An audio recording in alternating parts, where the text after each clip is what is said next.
नमस्कार दोस्तों, मैं डॉक्टर ईशान आप सभी का स्वागत करता हूं आपके अपने YouTube channel being doctor official पे। उम्मीद करता हूं आप सभी लोग बढ़िया होंगे। दोस्तों, नीट 2025 की एलिजिबिलिटी के रिगार्डिंग इन दिनों काफ़ी कन्फ्यूज़न स्टूडेंट्स में है। काफ़ी सारी आपने न्यूज़ पढ़ी होगी, यूट्यूब पर वीडियोस देखे होंगे जिसमें बताया जा रहा है कि ये स्टूडेंट जो है एलिजिबल नहीं है नीट एग्जामिनेशन में बैठने के लिए, कुछ स्टूडेंट एलिजिबल हैं। तो क्या है पूरा माजरा इस वीडियो में समझेंगे और साथ ही कंप्लीट आपका जो कन्फ्यूज़न है वो दूर करने वाला हूँ। इस वीडियो में कंप्लीट आपको मैं बताने वाला हूँ। पहले तो समझा दूंगा कि यही चीज़ आई कहाँ से है, ठीक है।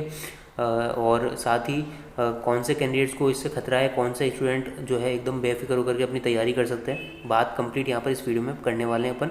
तो अच्छे से वीडियो को देखिए, काफ़ी इन्फॉर्मेटिव और यूज़फुल आपके लिए वीडियो होने जा रहा है। साथ ही मैं आपसे रिक्वेस्ट करूँगा इस वीडियो को अपने सभी फ्रेंड्स तक पहुँचा दीजिए जितने भी नीट एस्पायरेंट हैं। इन दिनों काफ़ी कन्फ्यूज है इसको लेकर के, ठीक है।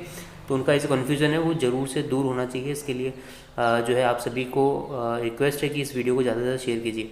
चलिए बिना देर किए बढ़ते हैं वीडियो की तरफ, जान लेते हैं क्या है पूरा मामला, ठीक है। तो बच्चों, ये जो कन्फ्यूज़न है एलिजिबिलिटी का वो बेसिकली नीट 24 की जो काउंसलिंग हुई थी नीट में एडमिशन के लिए, ठीक है, कॉलेज में एडमिशन के लिए, उससे शुरू हुई है। कुछ रूल्स थे जो काउंसलिंग में अप्लाई हुए थे इस साल से, यानी नीट 24 से, वो मैं आपको बताता हूँ।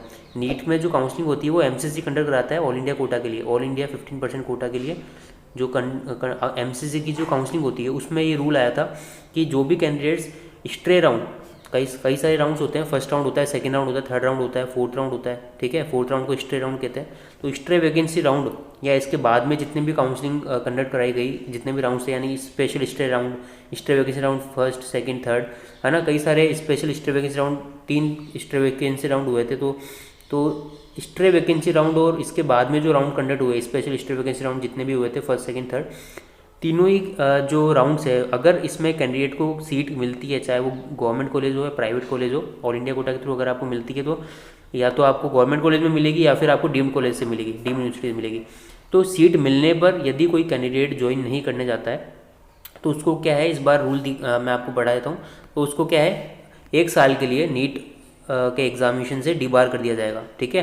ये ऑफिशियल न्यूज़ में आपको बताता हूँ। वो जो भी चीज़ यहाँ पर बताई जाती है मेरे चैनल पे मैं आपको एकदम ऑथेंटिक बताता हूँ, आप यहाँ पर पढ़ भी सकते हैं, ठीक है।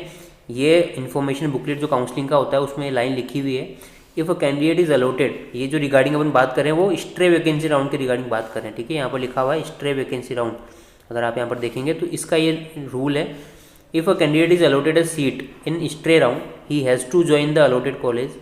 If the candidate does not join the allotted college, he or she shall be debarred from the NEET examination for 1 next session year along with the forfeiture of fees, ठीक है। यहाँ पर लिखा हुआ है कि नेक्स्ट 1 साल का जो सेशन है नीट से आपको डिबार कर दिया जाएगा अगर आप सीट में ज्वाइन नहीं करते हैं तो। एक बात हो गई ये ऑल इंडिया कोटा काउंसलिंग की। दूसरा जो रूल आया था वो था यूपी काउंसलिंग के रिगार्डिंग। वो क्या था वो मैं आपको बता देता हूँ। दोनों में काफ़ी जो है सिमिलरिटी दिखेगी, लेकिन इसमें थोड़ा सा डिफरेंस है। डिफरेंस क्या है मैं आपको समझाता हूँ। जो यूपी की स्टेट कोटा काउंसलिंग होती है, नीट 24 एस्पायरेंट समझ रहे होंगे, ठीक है, क्योंकि वो ज़्यादा काउंसलिंग में पार्टिसिपेट करें तो उनको ज़्यादा समझ में आता है। नीट 25 एस्पायरेंट जो पहली बार नीट एग्जामिनेशन दे रहे हैं उनको ये समझ लेना है कि 2 तरह से काउंसलिंग होती है, ऑल इंडिया कोटा होती है, दूसरी होती है स्टेट कोटा। तो ऑल इंडिया कोटा का रूल मैंने आपको बता दिया कि स्ट्रे राउंड या इसके बाद में जो राउंड हुए थे, अगर स्टूडेंट उसमें जो सीट मिलने पर ज्वाइन नहीं करता है तो आपको जो है 1 साल के लिए डिबार कर दिया जाएगा, है ना। लेकिन अगर आपने ज्वाइन कर लिया है तो आप जो है पार्टिसिपेट कर सकते हो, कोई दिक्कत नहीं है। दूसरी होती है स्टेट कोटा काउंसलिंग। अब स्टेट में भी रूल आया था केवल यूपी उत्तर प्रदेश में, ठीक है। तो उत्तर प्रदेश में ये रूल था कि अगर कोई कैंडिडेट 4th राउंड यानी स्ट्रे वैकेंसी राउंड में सीट मिलने के बाद छोड़ेगा या फिर अगर छोड़ेगा तो यूपी नीट काउंसलिंग से उसको डिबार कर दिया जाएगा, ठीक है। यानी कि बात बराबर ही है कि अगर आपने जो कॉलेज मिला है स्टे राउंड में ज्वाइन, आपको कॉलेज मिल गया, अलॉट हो गया, ज्वाइन नहीं करने गए तो आपका जो सिक्योरिटी मनी है वो तो जाएगा ही जाएगा, ठीक है। साथ ही अगर आपने कोई भी कॉलेज आपने जो अगर अलॉट हो गया है, आपने ज्वाइन नहीं किया है तो आपको यूपी नीट काउंसलिंग से बाहर कर दिया जाएगा। इसका मतलब ये कहीं पे भी नहीं है कि अगर आपने उत्तर प्रदेश की काउंसलिंग में पार्टिसिपेट किया 4th राउंड में या इसके बाद में कोई राउंड में आपको कॉलेज मिल गया लेकिन आपने ज्वाइन नहीं किया, ठीक है, और ज्वाइन नहीं किया तो इसका मतलब ये नहीं है कि आप अगर नेक्स्ट साल एग्ज़ाम नहीं दे सकते हो लेकिन आप यूपी की काउंसलिंग में पार्टिसिपेट नहीं कर सकते।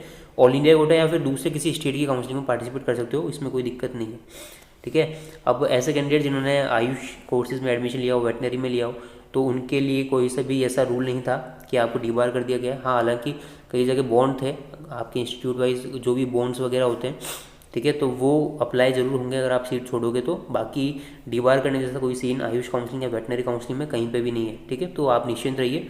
तो ये कन्फ्यूज़न नीट 24 काउंसलिंग के रिगार्डिंग था, उन स्टूडेंट को खतरा है। दूसरा मैं आपको बता दूँ, नीट 25 एस्पायरेंट भी क्योंकि इस वीडियो को देख रहे हैं, तो आप में से कौन कौन कैंडिडेट एलिजिबल होंगे, कौन नहीं होंगे।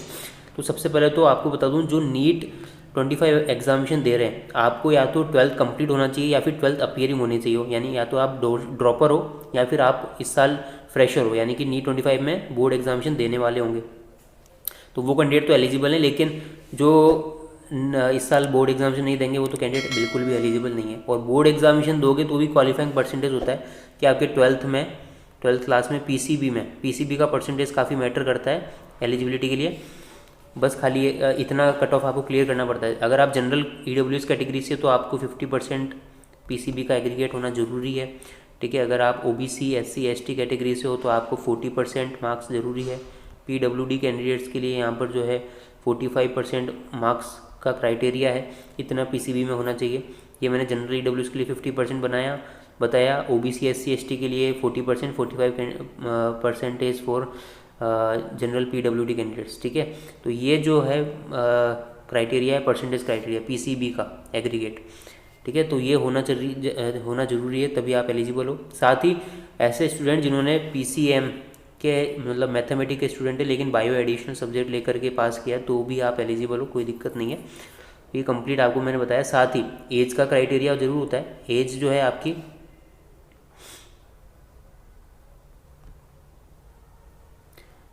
एज का क्या माजरा है, तो एज जो है दोस्तों आपकी जो है वो 17 साल मिनिमम है, और अपर एज लिमिट कोई भी नहीं है। अपर एज लिमिट कोई भी नहीं है, आप कितने भी साल के हो आप एलिजिबल हो, ठीक है। तो ये एज से रिलेटेड है। 17 साल इस साल कंप्लीट हो जानी चाहिए, यदि इस साल यानी 31 दिसंबर 2025 तक आपकी कंप्लीट हो जानी चाहिए 17 ईयर्स, तब आप एलिजिबल हो।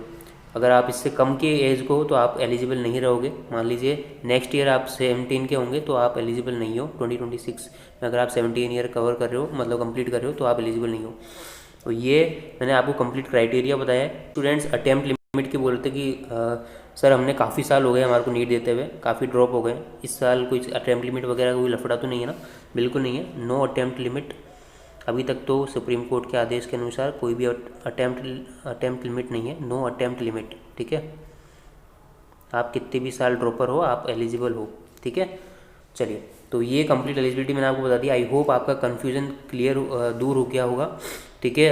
फिर भी कोई कन्फ्यूज़न है, कोई क्वेरी है तो आप मुझसे कमेंट सेक्शन में पूछ सकते हो। चैनल के साथ जुड़े रहिए, चैनल को सब्सक्राइब कर लीजिए। सभी इन्फॉर्मेटिव वीडियोस नीट के रिगार्डिंग जो भी अपडेट आएंगे, नीट 25 और काउंसलिंग तक के अपडेट्स आपको यहाँ पर इस सिंगल चैनल पर मिल जाएंगे, बिंग डॉक्टर ऑफिशियल। इसको आप सब्सक्राइब कर लीजिए, हमारे टेलीग्राम चैनल पर हमें ज्वाइन कर सकते हैं, और इस वीडियो को ज़्यादा से ज़्यादा शेयर कीजिए। Thank you so much for join this video. मिलते हैं नेक्स्ट वीडियो में नए अपडेट के साथ में, तब तक के लिए जय हिंद, टेक केयर।